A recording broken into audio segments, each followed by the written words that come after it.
بسم اللہ الرحمن الرحیم۔ میری نند کو کپڑوں کا بہت شوق تھا۔ وہ روزانہ اپنے لیے چمکیلے کپڑے خرید کر لاتی، مگر گھر آتے ہی وہ دوپٹے میں سوراخ کر کے اسے پھاڑ دیتی۔ تب میری ساس بہت خوش ہوتی اور اسے فوراً چھت پر بھیج کر مجھے کہتی کہ میری ٹانگیں دبا، اور پھر کافی دیر بعد میری نند نیچے آتی تو ساس کے پرس میں کچھ چھپا چھپا کر رکھتی۔ ایک دن چپکے سے میں نے ساس کا پرس چیک کیا تو آنکھیں پھٹ پڑی۔ اتنے سارے نوٹ دیکھ کر میں سمجھ گئی یہ سب میری نند ہی لا کر دیتی ہے۔ یوں ایک رات دونوں ماں بیٹی کو بہانے سے کھانے میں نیند کی دوا ملا کر سلا دیا اور خود نند کا دوپٹہ لے کر چھت پر چلی گئی۔ تھوڑی ہی دیر گزری تھی کہ میری روح لرز گئی جب شادی کی رات میں اپنے دولہے کے انتظار میں بیٹھی بیٹھی تھک چکی تھی، مگر وہ کمرے میں داخل ہونے کا نام ہی نہیں لے رہا تھا۔ ایسا نہیں تھا کہ وہ گھر میں موجود نہیں تھا، کیونکہ میں اس کی آواز سن پا رہی تھی۔ خیر، تھوڑی دیر اور بیت گئی تو میرے کمرے کا دروازہ کھلا۔ تب میں نے سکھ کا سانس لیا کہ چلو میرے انتظار کی گھڑیاں تو ختم ہوئیں۔ تب میرا دولہا میرے روبرو آ کر بیٹھ گیا۔ اس نے کچھ کہے بنا میرا گھونگھٹ پلٹ دیا اور کھلی آنکھوں سے مجھے دیکھتے کا دیکھتا ہی رہ گیا۔ اس کے منہ سے ایک لفظ نہیں نکلا۔ مجھے بہت عجیب سا محسوس ہو رہا تھا۔ میرے شوہر نے اپنی جیب سے انگوٹھی نکال کر دی اور خود اٹھ کر کمرے کی کھڑکی کے سامنے جا کر کھڑا ہو گیا۔ میرے شوہر کا رویہ کافی حیران کن تھا۔ میں چپ چاپ بیٹھی رہی۔ تھوڑی دیر بعد میرا شوہر پھر سے آ کر بیڈ پر بیٹھ گیا، مگر وہ کچھ بے چین سا نظر آ رہا تھا۔ میں بولی، کیا بات ہے شاہد، آپ کچھ پریشان لگ رہے ہیں؟ وہ میری طرف دیکھ کر بولا، پریشان تو میں بہت ہوں۔ اتنا کہہ کر وہ پھر سے اٹھ کر کھڑا ہو گیا اور کھڑکی سے باہر جھانکنے لگا۔ میں نے سوچا جب میرے پاس آ کر بیٹھے گا تو میں پریشانی کی وجہ پوچھ لوں گی، مگر اس بار ایسا نہ ہو سکا۔ میرا شوہر کھڑکی سے باہر دیکھتا ہوا جلدی سے دروازہ کھول کر باہر نکل گیا، جبکہ میں پہلی رات کی دلہن اپنے نصیبوں پر کڑنے لگی۔ میرا شوہر کمرے سے باہر چلا گیا تھا، مگر اس کے چیخنے چلانے کی آواز میرے کمرے میں آنے لگی تھی۔ ایسا لگ رہا تھا جیسے وہ بہت غصے میں ہو۔ میں جلدی سے اٹھی اور سوچا کہ باہر جا کر تو دیکھوں، نہ جانے میری ناک کے نیچے کیا ہو رہا ہے۔ میں جیسے ہی باہر نکلی، میں نے اپنے شوہر کو بہت ہی غصے میں گھر سے باہر جاتے ہوئے دیکھا۔ میں جلدی سے اپنی ساس کی جانب بڑھی۔ وہ میری طرف دیکھ کر گھبرا گئی اور ماتھے پر بل ڈالتی ہوئی بولی، بہو تم یہاں کیا کر رہی ہو؟ میں سہمی ہوئی تھی، بولی، امی شاہد کی آواز سن کر رہ نہیں ہوا مجھ سے۔ وہ کیوں غصے میں لگ رہے تھے؟ سب خیر تو ہے نا؟ میری ساس بولی، ادھر آ کر تخت پر بیٹھ جاؤ۔ میں تخت پر بیٹھ گئی تو میری ساس بھی میرے روبرو آ کر بیٹھ گئی۔ اتنی دیر میں میری نند بھی چھت سے اتر کر نیچے صحن میں آ گئی۔ میری ساس بولی، سمرا، شاہد نے تمہارا گھونگھٹ پلٹ کر دیکھا تھا؟ میں نے اس بات میں سر ہلا دیا۔ کسی انہونی کے ڈر سے میرا دل پتے کی طرح لرز رہا تھا۔ میری ساس بولی، اس شاہد کا بھی دماغ خراب ہو گیا ہے۔ شادی سے پہلے اس نے مجھ سے کہا تھا، امی میں آپ کی پسند سے شادی کروں گا، آپ کو جیسی بھی لڑکی ملی میں قبول کر لوں گا۔ میں تمہارا رشتہ مانگ کر آئی تو میں نے شاہد کے سامنے تمہاری تصویر بھی رکھی تھی، مگر پھر بھی اس نے تصویر نہیں دیکھی اور بولا، امی مجھے آپ کی پسند پر مکمل اعتبار ہے، اور آج جب اس نے تمہیں دلہن کے روپ میں دیکھا تو میرے سامنے آ کر واویلا کرنے لگا کہ آپ نے میرے لیے کیسی لڑکی چنی ہے۔ مجھے تو سمرا پسند نہیں آئی۔ اب اس گھر میں یا تو یہ لڑکی رہے گی یا پھر میں رہوں گا۔ ساس کی باتیں سن کر میں تو دہل گئی۔ میری آنکھوں سے آنسو بہنے لگے۔ اگر میرا شوہر مجھے شادی کی رات ہی گھر سے نکال دے تو میری کتنی بدنامی ہونا تھی نا، لوگوں کو تو باتیں بنانے کا موقع مل جانا تھا۔ میں بولی، امی آپ نے کیا کہا ان سے؟ میری ساس بولی، بالکل بے فکر ہو جاؤ، میں نے اس سے کہہ دیا ہے کہ اگر تم گھر چھوڑ کر جانا چاہتے ہو تو 100 بار جاؤ، میں اپنی بہو کو گھر سے نہیں نکالوں گی۔ میں نے اپنی ساس کا ہاتھ پکڑ لیا اور چوم کر بولی، آپ کا بہت بہت شکریہ۔ میری ساس نے ایک جھٹکے سے اپنا ہاتھ چھڑا لیا اور کہنے لگی، سمرا میری ایک بات غور سے سن لو، تمہارا شوہر تمہیں اس گھر میں رکھنے کا روادار نہیں ہے۔ اب یہ تم پر منحصر ہے کہ تم اس گھر میں اپنا مقام کیسے بناتی ہو۔ اگر مجھے یا میری بیٹی کو تمہاری وجہ سے کوئی تکلیف ہوئی تو سمجھو تمہاری طلاق ہی ہے۔ اب چلو اٹھو، شاباش، اپنے کمرے میں جا کر آرام کرو۔ میں اٹھ کر اپنے کمرے میں آ گئی۔ میں نے عروسی لباس تبدیل کر کے آرام دہ کپڑے پہن لیے۔ میں آئینے میں اپنی شکل دیکھ کر رونے لگی۔ میرا یہ من موہنا سا چہرہ تو بہت سے لوگوں کو بھاتا تھا۔ میرے لیے تو بیسیوں رشتے آتے تھے، لیکن میرے نصیب میں وہ شخص لکھا تھا جس نے میری قدر نہ کی، جس نے میرے حسن کو بے مول کر دیا۔ میں نے تو کبھی خواب میں بھی نہیں سوچا تھا کہ میرے ساتھ ایسا بھی ہو سکتا ہے۔ دل خون کے آنسو رو رہا تھا۔ میں نے تو کبھی کسی کے ساتھ برا نہیں کیا جس کی سزا مجھے یوں مل رہی تھی۔ صبح سویرے جب میں کمرے سے نکلی تو میری ساس بولی، بہو کچھ میٹھا بنا لو اور گھر کے کام شروع کر لو تاکہ مجھے بھی تو پتہ چلے کہ تمہیں گھر میں رکھنا بھی ہے یا نہیں۔ میری ساس کی یہ باتیں میرا دل چھلنی کر رہی تھی۔ پھر میں نے سوچا کہ اس سب سے میری ساس کا بھی قصور نہیں ہے۔ جب میرا شوہر ہی مجھے بے عزت کر کے چلا گیا تو پھر مجھے عزت خاک ملنا تھی۔ میں نے اپنی ساس کی بات فوراً سے مان لی۔ میں بچپن میں کام کاج کرنے لگی تھی۔ میرے چہرے سے اور میری حالت سے ایسا بالکل بھی نہیں لگتا تھا کہ میں پہلے دن کی دلہن ہوں۔ مجھے میرے والدین کا گھر بہت زیادہ یاد آ رہا تھا۔ میں تو سب کی لاڈلی تھی، سب میرے سامنے بچھے چلے جاتے تھے، اور اب حالات ایسے ہو گئے کہ مجھے سب کے سامنے بچھنا پڑ رہا تھا۔ میں نہیں چاہتی تھی کہ گھر سے نکالی جاؤں، یوں میرے والدین کی عزت خاک میں مل سکتی تھی۔ میں سارا دن کام میں جھٹی رہتی۔ حیرت تو اس بات پر تھی کہ میری نند سدرا ایک لمحے کے لیے بھی کچن میں نہیں آئی تھی۔ شام ہوئی تو میری نند اور ساس مجھے بنا بتائے گھر سے نکل گئیں۔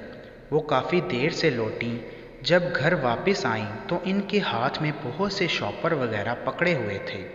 وہ دونوں ماں بیٹی تخت پر بیٹھ گئیں۔ میری نند سدرا میری ساس کو شاپر کھول کھول کر دکھا رہی تھی۔ ان میں سے رنگا رنگ کپڑے وہ نکالتی چلی جا رہی تھی۔ میری ساس وہ سب کپڑے دیکھ کر بہت خوش ہوئی۔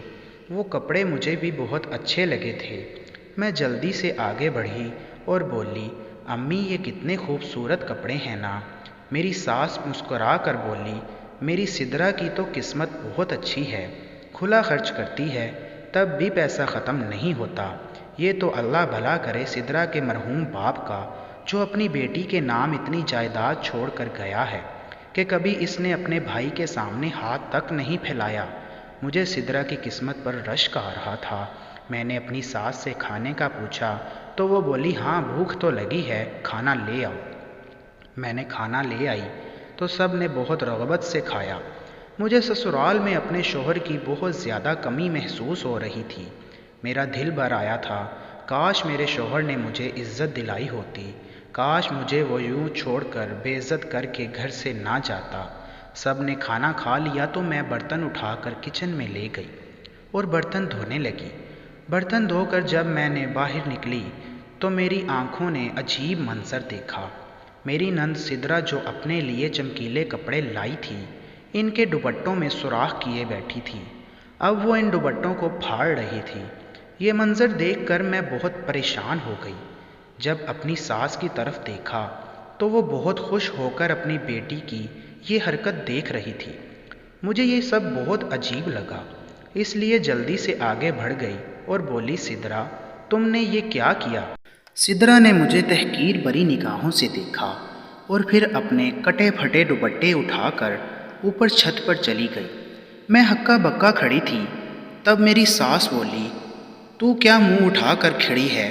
ادھر آ کر میری ٹانگوں کو تو دبا دے، بہت درد ہے ان میں۔ میں چپ چاپ اپنی ساس کے پاس اس کے تختے پر بیٹھ گئی اور اس کی ٹانگیں دبانے لگی۔ میں اپنی نند کے رویے کو سوچ سوچ کر بہت پریشان ہو رہی تھی۔ وہ مجھے بالکل بھی مخاطب نہیں کرتی تھی، بلکہ میں جہاں ہوتی وہ مجھ سے منہ پھیر لیتی تھی۔ میں اس طرح کے رویے کی کہاں آتی تھی؟ میں تو اپنے ماں باپ کے گھر میں سب کی نظروں کا تارا تھی۔ بس یہ نصیب کی بات تھی کہ میرا شوہر شادی کی پہلی رات ہی گھر سے بھاگ گیا۔ اور میری ساس مجھ سے ملازموں کی طرح کام کرواتی تھی، جبکہ میری نند تو مجھے نظر اٹھا کر دیکھنا بھی پسند نہیں کرتی تھی۔ میں بڑی دیر اپنی ساس کو دباتی رہی۔ میری نند ابھی تک چھت سے واپس نہیں آئی۔ میری ساس نے خراٹے فضا میں گونجے تو میں اٹھ کر اپنے کمرے میں آ گئی۔ میں یہی سوچ کر پریشان ہوتی جا رہی تھی کہ اس گھر میں میری زندگی کیسے گزرے گی۔ میں خود سے سوال کرنے پر مجبور تھی کہ کیا مجھے یہ سب اپنے والدین کو بتا دینا چاہیے؟ پھر ان کے چہرے جب آنکھوں کے سامنے گھومنے لگتے تو میں اپنے اس خیال کو جھٹک دیتی، کیونکہ میں ان کو پریشان نہیں کرنا چاہتی تھی۔ وہ میری شادی پر بے انتہا خوش تھے۔ وہ کہتے تھے کہ چلو خیریت سے ایک بیٹی کا بوجھ تو اترا، اب یہ بوجھ میں دوبارہ سے ان کے کندھوں پر نہیں ڈال سکتی تھی۔ اگلی صبح بھی میرا دل بہت اداس سا گزرا۔ میں سارا دن گھر کے کام کاج کرتی رہی۔ شام ہوئی تو میری ساس اور نند گھر سے نکلنے لگی۔ میں جلدی سے ان کے سامنے جا کر کھڑی ہو گئی اور بولی، امی میں گھر میں رہ رہ کر بور ہو چکی ہوں، کیا میں بھی آپ کے ساتھ بازار جا سکتی ہوں؟ میں نے یہ سوال کیا تو اپنی ساس سے تھا، مگر اس کا جواب میری نند نے دیا۔ وہ غصے سے بولی، نہیں، ہرگز نہیں، چپ چاپ گھر جا کر بیٹھ جاؤ۔ خود اس کا شوہر اس کو چھوڑ کر بھاگ گیا ہے اور اب یہ ہماری زندگی خراب کرنے پر تلی ہے۔ سدرا کی یہ باتیں مجھے اندر سے جلا دینے کے لیے کافی تھی۔ میں واپس لوٹ آئی۔ وہ دونوں ماں بیٹی گھر سے نکلتی تھیں تو ایسا لگتا تھا جیسے وہ گھر کا راستہ ہی بھول گئی ہیں۔ آج بھی وہ بہت دیر سے گھر لوٹی اور آتے ہی شاپر کھول کر بیٹھ گئی۔ میری نند نے رنگ برنگ کے چمکیلے کپڑے شاپر سے نکالے۔ تھوڑی دیر بعد ہی اس نے کینچی لی اور ان کے دوپٹے کترنے لگی۔ میری ساس نے اپنی بیٹی کو روکنا بھی مناسب نہیں سمجھا۔ مجھے یہ فضول خرچی دیکھ کر وحشت ہوتی تھی۔ خیر اس نے دوپٹوں میں سوراخ کر ڈالا اور چھت پر چلی گئی۔ میری ساس نے مجھے اپنے پاس بلا لیا اور بولی، میری ٹانگیں دبا دو۔ میں اپنی ساس کی ٹانگیں دبانے لگی تھی۔ مجھے بہت زیادہ نیند آ رہی تھی، مگر میں آج اٹھنے کا نام ہی نہیں لے رہی تھی، کیونکہ میں یہ دیکھنا چاہتی تھی کہ سدرا کتنی دیر تک اوپر چھت پر رہتی ہے، کیونکہ مجھے اب اپنی ساس اور نند پر شک سا ہونے لگا تھا۔ میں سارے دن کی تھکی ہوئی تھی مگر پھر بھی ہمت کر کے بیٹھی رہی، اور تقریباً 3 گھنٹے بعد بالآخر میری نند چھت سے اتر آئی۔ اس نے میری طرف دیکھ کر ناگواری سے چہرہ دوسری جانب پھیر لیا۔ میں نے بھی اس بات کا برا نہیں منایا۔ میری نند بولی، جاؤ بس اٹھ کر چلی جاؤ یہاں سے۔ میں نے بہانے سے آنکھیں موند لیں اور یہ ظاہر کیا کہ میں تو سو رہی ہوں۔ میری نند کو کچھ تسلی ہوئی۔ اس نے اپنی امی کے سرہانے کے نیچے سے اس کا پرس نکالا اور دوسری جانب منہ کر کے اس پرس میں کچھ رکھ دیا۔ پھر واپس اسی جگہ پر پرس رکھ کر وہ اپنے کمرے میں چلی گئی تو میں بھی اٹھ کر اپنے کمرے میں جا گئی۔ مجھے بہت حیرت ہوتی تھی کہ آخر میرے ارد گرد ہو کیا رہا ہے۔ خیر میں جیسے ہی بستر پر لیٹی میری آنکھ لگ گئی۔ صبح مجھے جلدی اٹھنا ہوتا تھا۔ پہلے تو پورے گھر کی صفائی کرنا ہوتی تھی، پھر جب ساس اٹھ جاتی تب ناشتہ بنانا ہوتا تھا۔ میں صحن میں جھاڑو لگا رہی تھی تب مجھے خیال آیا کہ نہ جانے رات میری نند نے میری ساس کے پرس میں کیا رکھا تھا۔ میں نے ارد گرد دیکھا، پورا صحن خالی تھا۔ میری ساس اور نند کمرے میں سوئی ہوئی تھیں۔ میں جلدی سے آگے ہوئی اور تختے کی چادر درست کرنے کے انداز میں نے تکیے کے نیچے ہاتھ ڈال کر ٹٹول کر دیکھا کہ پرس موجود ہے۔ میری خوش قسمتی تھی کہ اس میں پرس موجود تھا۔ میں نے جلدی سے وہ پرس کھول کر دیکھا تو یہ دیکھ کر دنگ رہ گئی کہ وہ پرس تو 5-5 ہزار کے نوٹوں سے بھرا پڑا تھا۔ اتنے پیسے وہ بھی میری ساس کے پاس؟ ظاہر سی بات تھی یہ پیسے میری نند لا کر میری ساس کے پرس میں رکھتی تھی، مگر اس کے پاس اتنے پیسے آتے کہاں سے تھے؟ یہ معاملہ بہت الجھ گیا۔ سچ کہوں تو مجھے اب اپنی ساس اور نند سے خوف آنے لگا تھا۔ نہ جانے وہ کس قسم کی سرگرمیوں میں ملوث تھی۔ میں نے سوچ لیا کہ مجھے جیسے ہی موقع ملا میں ان کا راز معلوم کر کے ہی رہوں گی۔ جب میری ساس اور نند سو کر اٹھی تو میں نے خود کو بالکل نارمل ظاہر کیا، جیسے کچھ ہوا ہی نہیں۔ میری ساس نے ناشتہ کر لیا تو وہ محلے میں نکل گئی، جبکہ میری نند اور اپنے کمرے میں ہی نہیں نکلتی تھی۔ میں کچن میں کھڑی دوپہر کا کھانا بنا رہی تھی جب مجھے ساس کے موبائل کی بیل سنائی دی۔ یقیناً وہ اپنا موبائل گھر پر ہی بھول گئی۔ میں جلدی سے باہر نکلی۔ جیسے ہی موبائل اٹھایا تو اسکرین پر مجھے شاہد کا نام لکھا ہوا نظر آیا۔ میری آنکھیں آنسوؤں سے بھر گئیں۔ نہ جانے کس جذبے کے تحت میں نے فون کان سے لگا لیا۔ میرے کانوں سے شاہد کے غصے کی آواز بڑی ٹکرائی۔ وہ بولا، امی سدرا اپنی حرکتوں سے باز آئی ہے یا نہیں؟ امی میں آپ کو بتا رہا ہوں، جب تک سدرا نے یہ سب نہیں چھوڑا میں گھر میں قدم بھی نہیں رکھوں گا، اور اگر پھر بھی وہ اپنی ان حرکتوں سے باز نہ آئی تو میں اپنی جان لے لوں گا۔ پھر آپ دونوں ماں بیٹی میری لاش پر اپنے حرام پیسوں سے عیاشی کرتی رہنا۔ اتنا کہہ کر شاہد نے فون بند کر دیا۔ میرے کان میں سائیں سائیں کرنے لگے۔ معاملہ اتنا سیدھا نہیں تھا جتنا میں محسوس ہو رہا تھا۔ میری ساس اور نند کسی بہت ہی برے کام میں ملوث تھیں، اور اس کے متعلق میرا شوہر بھی واقف تھا، اور وہ اس لیے گھر نہیں گیا تھا کیونکہ اسے میں پسند نہیں تھی، بلکہ حقیقت تو یہ تھی کہ اسے اپنی ماں اور بہن کا کام نہیں پسند تھا۔ مجھے اپنی ساس سے گن محسوس ہو رہی تھی۔ اس نے مجھے دبانے کے لیے کس طرح میرا ذہنی سکون برباد کر دیا۔ اس نے مجھ سے کہا تھا کہ تم تو اپنے شوہر کو اچھی لگی ہی نہیں۔ طلاق کی تلوار ہر وقت میرے دماغ پر لٹکتی رہتی تھی۔ میں نے سوچ لیا کہ آج شب ہر صورت ان ماں بیٹی کا سچ معلوم کر کے ہی رہوں گی۔ یوں جب شام میں دونوں ماں بیٹی شاپنگ کے لیے گئیں تو میں میڈیکل سٹور سے نیند کی دوا لے آئی۔ میں نے وہ دوا ان کے کھانے میں ملا دی۔ جب رات میں انہوں نے کھانا کھایا تو ان کی آنکھیں بھاری ہونے لگیں۔ آدھے گھنٹے بعد دونوں کی گہری نیند میں جا چکی تھیں۔ میں نے جلدی سے اپنی نند کا نیا دوپٹہ اوڑھا اور چھت پر چلی گئی۔ مجھے بہت زیادہ ڈر بھی لگ رہا تھا کہ نہ جانے میرے ساتھ کیا ہونے والا ہے، مگر میں ہمت نہیں ہاری۔ میں اللہ کا نام لے کر چھت پر چلی گئی۔ چھت پر ایک کمرہ بنا ہوا تھا۔ میں آگے بڑھی اور جو ہی دروازہ کھولا تو یہ دیکھ کر جان نکل گئی کہ اس کمرے میں تو پورے 40۔ میں الٹے قدموں واپس دوڑ کر نیچے آ گئی۔ میں اپنی نند کا راز معلوم کرنے میں ناکام رہی۔ میں جو چھت پر دیکھ کر آئی تھی، میرا دل خوف سے بند ہو رہا تھا، اس لیے میں نے جلدی سے کمرہ اندر سے بند کر لیا۔ یہ رات بہت لمبی تھی۔ اللہ اللہ کر کے صبح ہوئی۔ گھر میں کسی کو بھی علم نہیں ہوا تھا کہ رات میں نے ان کو نیند کی دوا ڈال کر دی تھی۔ صبح وہ دونوں ماں بیٹی ہنس ہنس کر ایک دوسرے سے کہہ رہی تھیں کہ نہ جانے رات اتنی نیند کیوں آ رہی تھی۔ میں نے اب ایک اور پلان بنا لیا۔ جو ہی رات ہوئی میں نے اپنی ساس کے کھانے میں تو نیند کی دوا شامل کر دی، مگر سدرا کے کھانے میں نیند کی دوا نہیں ڈالی۔ یوں میری ساس نے کھانا کھایا تو مجھ سے بولی کہ میری ٹانگیں دبا دو۔ میں ٹانگیں دبانے لگی تو میری نند چھت پر چلی گئی۔ اتنی دیر میں میری ساس سو گئی تو میں بھی دبے قدموں سے اٹھ کر چھت پر چلی گئی۔ میری نند چھت والے اس کمرے میں تھی۔ میں اس کمرے کی کھڑکی کے پاس جا کر کھڑی ہو گئی۔ کمرے میں 40 عورتیں بیٹھی ہوئی تھیں۔ میری نند نے باقی عورتوں کو تو کمرے سے باہر جانے کو کہہ دیا۔ شاید اس کمرے کی دوسری جانب بھی کوئی سیڑھی وغیرہ بنی ہوئی تھی۔ وہ عورتیں اٹھ کر باہر نکل گئیں۔